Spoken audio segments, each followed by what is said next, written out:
que ver con la actividad religiosa, ¿no?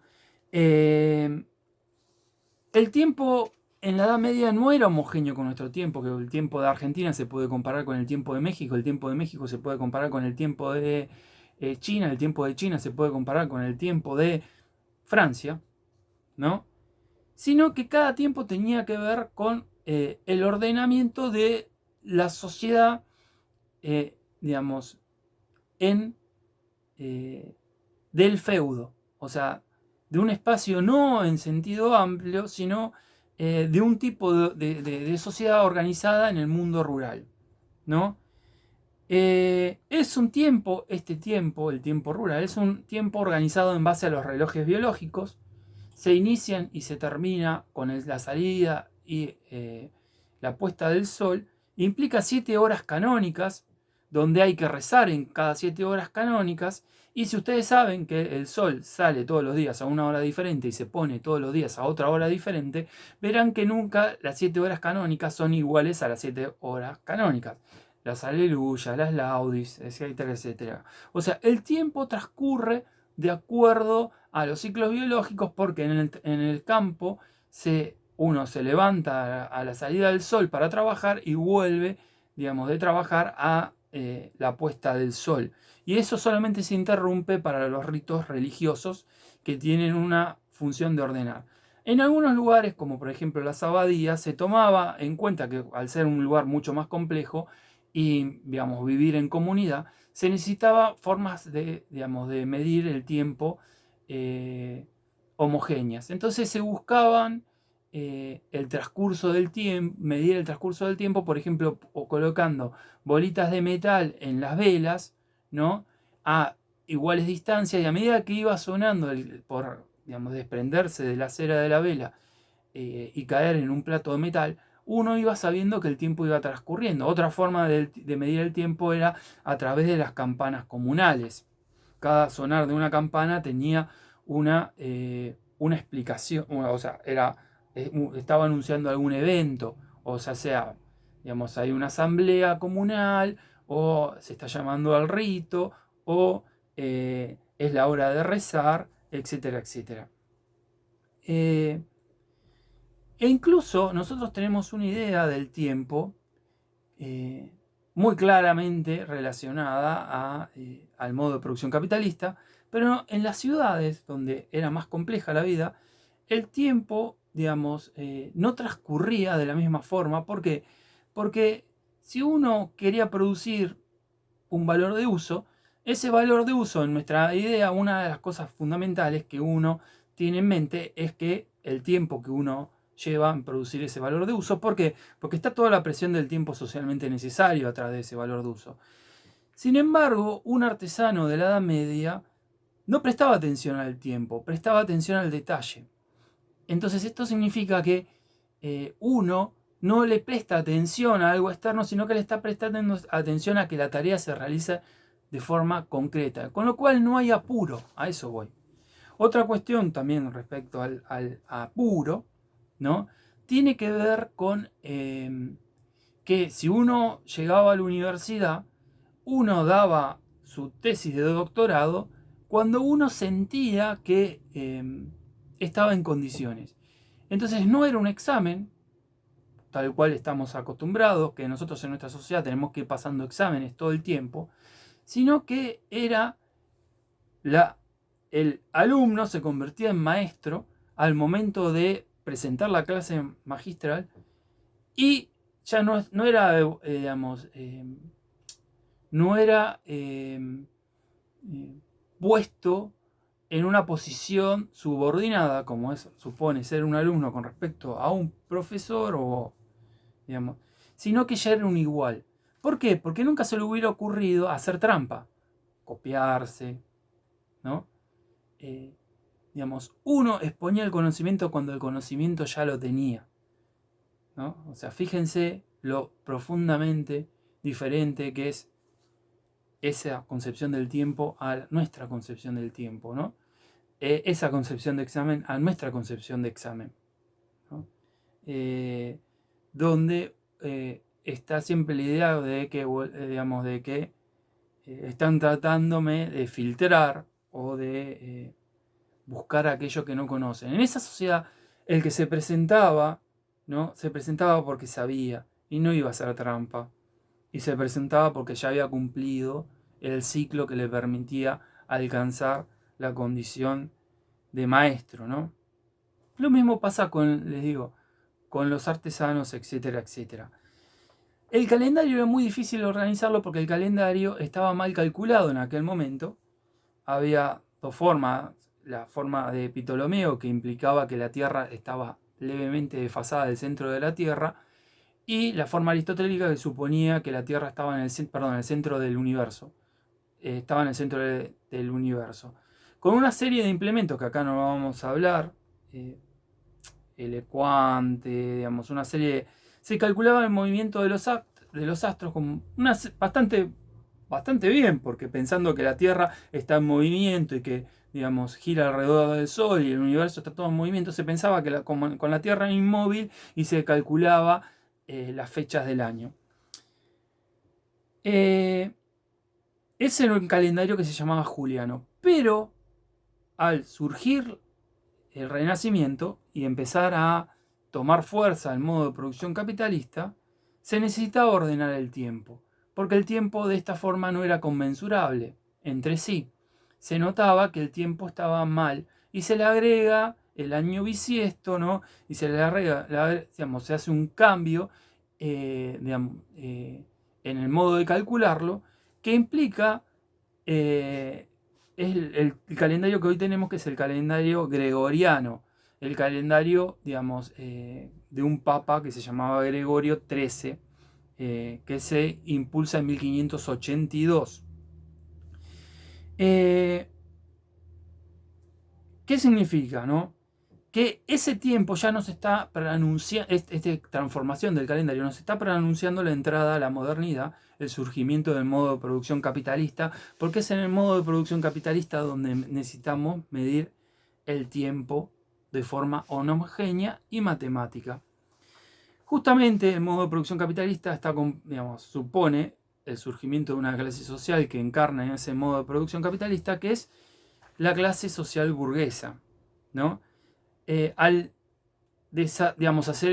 acelerarse el, modo, el desarrollo de los medios de producción y transformar con ello las relaciones sociales de producción, se crea una revolución continua de estas revoluciones, de estas relaciones sociales, y al producirse esta revolución continua de las relaciones sociales, comienza a aparecer efectivamente y de modo claro la conciencia de la historicidad.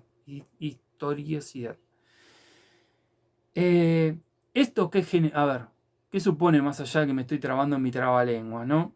Que hay un sentido progresivo en la historia, que la humanidad tiene un sentido en el movimiento progresivo.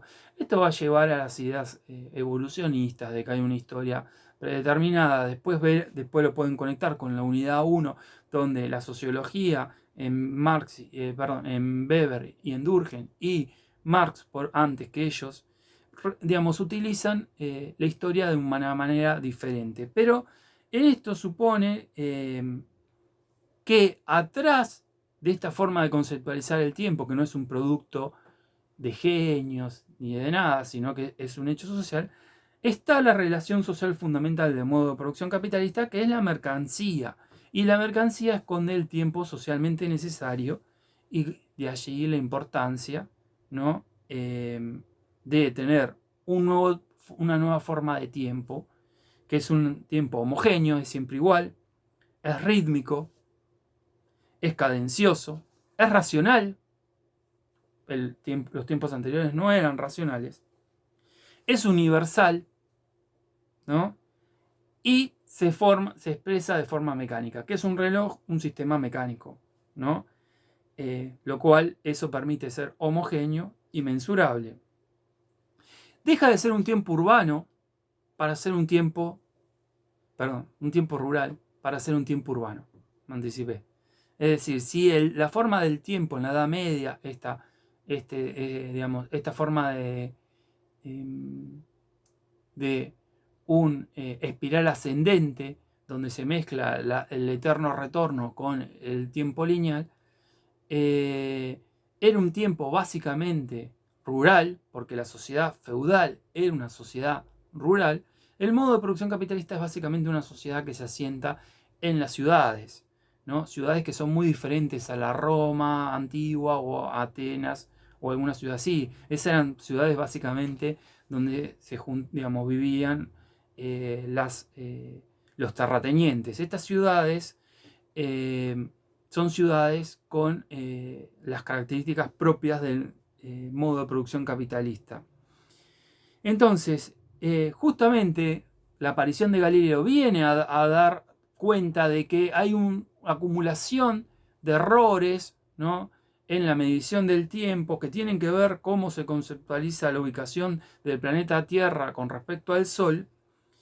Y después esto también va a dar a nuestro amigo Newton, ¿no?, del cual hemos hablado en la primera unidad. Y en este caso Newton nos va a dar la posibilidad de tener un marco teórico para conceptualizar este espacio mecánico y matemático que tiene el tiempo, ¿no? Más allá de la metafísica, después aparecerán Kant, en Hegel, digamos, etcétera, etcétera. Incluso, por más que Einstein haya explicado de que el tiempo es relativo, para nosotros, de modo práctico, el tiempo sigue siendo absoluto, mecánico y matemático. Con el espacio ocurre lo mismo, ¿no? Si uno mira solamente observar los mapas antiguos, ¿no?, cómo se simbolizaba el espacio, es muy diferente. De hecho, nosotros tenemos la idea del espacio que se deriva del mapa tradicional, donde, por ejemplo, Canadá o Groenlandia son mucho más grandes, Groenlandia, por ejemplo, que Australia, ¿no? Brasil queda muy chiquitito. ¿Por qué Brasil, que es mucho más, o África, ¿no? ¿Por qué? Porque en realidad el sistema, al, digamos, expandir los polos, en vez de cerrarlos, porque ustedes estamos en una esfera, no en una esfera ovalada, si usted en un espacio, digamos, donde es más ancho en los polos y más chato más chato en los polos y más ancho en el ecuador, ¿no? Nos da la imagen de que países como Italia tendrían el mismo tamaño, o España tendrían el mismo tamaño que la provincia de Buenos Aires en Argentina, siendo que varias Españas, tal vez 3 o 4, o la misma cantidad de Italias, entran en una sola provincia de la Argentina. Y ni hablar de cuando uno más se va acercando al Ecuador, más grandes son en realidad frente a lo que nosotros percibimos de un mapa. Los mapas son formas de simbolización. En la Edad Media había mapas, por ejemplo, que establecían lo que ahora entendemos el norte hacia el oeste, hacia el este, porque ahí se pensaba que estaba ubicado el paraíso, del cual habían sido habían sido echados los padres de la humanidad, Adán y Eva, ¿no? ¿Qué supone esto? ¿De qué pasa? Que, digamos, en la Edad Media, ¿no?, el tiempo, el espacio, era digamos, un lugar de realización del poder. Quien más espacio tenía, más poderoso es. Ya sabemos o podemos sospechar que esto no es así, porque si no, cuanto más grande sería un país, más potencia sería, ¿no? Hoy por hoy el espacio no es una realización del poder, o por lo menos no sería tanto del poder, sino que es digamos, una condición para la circulación de mercancías. Digamos, el mundo capitalista ha integrado a todas sus partes en un solo modo de producción, y eso supone que vayan mercancías de un lado al otro, ¿no? En estas mercancías hay una nueva forma de conectar el espacio, etcétera, etcétera. Entonces volvamos a la Edad Media. En la Edad Media el espacio era lagunar, había espacios vacíos. espacios no ocupados, ¿no? Había poca conexión entre los espacios, entre un feudo y otro feudo. Muy pocos grupos, por ejemplo los gitanos o los judíos o algún otro grupo más de mercaderes, transitaban ese espacio, ¿no? Es decir, había pocas conexiones, por eso no tenía ningún sentido medir el tiempo de forma objetiva por fuera del espacio de lo social, del espacio del feudo. Por eso no tenía sentido un tiempo colectivo a nivel universal, sino que tenía que ver un tiempo colectivo a nivel de, digamos, del feudo, que todos los feudos están ubicados a nivel de su ubicación en el hemisferio norte y su ubicación en el oeste-oeste, en lugares diferentes, por lo tanto va a afectar la medición del tiempo. Y en respecto a lo que refiere al espacio, al ver conexiones muy débiles, lo que vamos a ver es que es un espacio inconexo. De hecho, había pocas conexiones, se sabía, había para los europeos, había un continente que no se conocía, ¿no? O sea, entonces en la Edad Media el espacio era un espacio inconexo, un espacio pocamente vinculado entre cada parte entre sí. Era una condición de poder, o sea, la tierra. Los que integraban parte del espacio eran considerados básicamente un atributo más de la tierra, los siervos, como si fuera una, como si fuera una planta prácticamente, ¿no? La lucha era justamente por obtener más tierras. ¿Por qué? Porque los medios de producción no aseguraban un aumento de la productividad. El aumento de la productividad era muy escaso. Por algo era una sociedad básicamente guerrera. Se peleaba en ese, digamos, eh, por, por el espacio como condición del poder. Y eran sociedades básicamente urbanas. Piensen que después de la caída del Imperio Romano o a finales del Imperio Romano empieza esto, las ciudades empiezan a tener, empiezan a perder importancia porque las ciudades eran espacios saqueados constantemente por las hordas bárbaras que invadían el imperio, eran espacios donde se acumulaban riqueza, entonces eran muy apetecibles. Había cierta seguridad mayor en el campo, ¿no? Después, digamos, tenemos cómo pasamos de un sistema esclavista a un sistema feudalista, ¿no? Como personas que eran libres son adscritas a la tierra, o sea, esto sería muy largo. Les leo que les recomiendo leer las transiciones que hace Perry Anderson, ¿no? Explicando muy bien esto. Es decir, había pocas vinculaciones y el tiempo era rural, ¿no? Se sabía que había otras civilizaciones y demás, pero había espacios desconocidos, etcétera, etcétera. En el modo de producción capitalista, se hace propiamente nuestro planeta un sistema mundial. Es decir, todos los espacios están conectados. Uno puede comprar algo, una mercancía, claramente que va a comprar, sino en Mercado Libre, y uno sabe en qué punto está del viaje a nuestro hogar, ¿no? ¿Por qué? Porque el mercado, que si bien existían en las otras sociedades, siempre tenían lugares menores, el mercado en la edad moderna deja de ser un simple lugar físico, unicenter, ¿no? O un supermercado, ¿no? Tal o cual, para hacer, o sea, un shopping, un supermercado, a eso me refiero, para hacer algo que en realidad tiene que ver con nuestra forma de relacionarnos, ¿no? Digamos, es algo que ya es abstracto el mercado, ¿no? O sea, ¿con quién está uno interactuando en Mercado Libre? Digamos, en un mercado yo voy a comprar fruta, voy al mercado de frutas, hay una persona, ¿no? Pero en Mercado Libre, digamos, fíjense el nivel de abstracción o cualquier otra forma que tenga que ver con estas formas de comprar y de vender. Digamos, supone, ¿no? una, eh, una circulación de la mercancía muy diferente a las formas previas. Entonces el espacio se vuelve condición para la circulación de las mercancías, para poder producirlas y más que nada venderlas. Es una condición, ¿no?